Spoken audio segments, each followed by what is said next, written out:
Hello guys, তো আজকে আমাদের আরেকটা ফ্রেন্ড তিস্তার বার্থডে, এত কিছু নিয়ে যাওয়া হচ্ছে ও আর আমরা দুজন কেস খেতে যেতে বেঁচেছি। আমরা দুজন সামনে আমার বার্থডে আসছি, এরা আমার বার্থডেতে এত কিছু করবে কি দেবো না, পারবো না, এত গিফট অ্যারেঞ্জ হবে না, এত কিছু। দুটো হাতে পুরো ভর্তি গিফট, কাল অবধি লাস্ট অবধি গিফট এসছে, কালকে রাতের বেলা এরকম সিন আমাদের। আমরা ওই গিফটটা দিয়ে দিস, কিটা এটা দেখা করিয়ে দিস।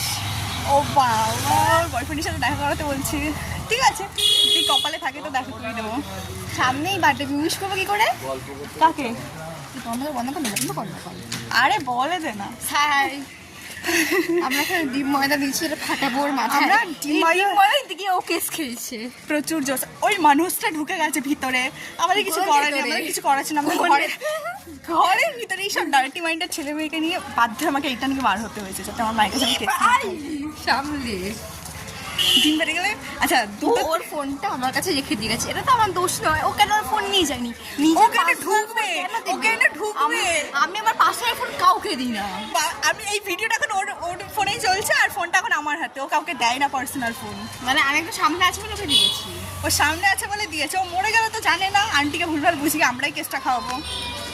আমি সব বলে ডিলিট করে দিই, তারপর মরবো আমি।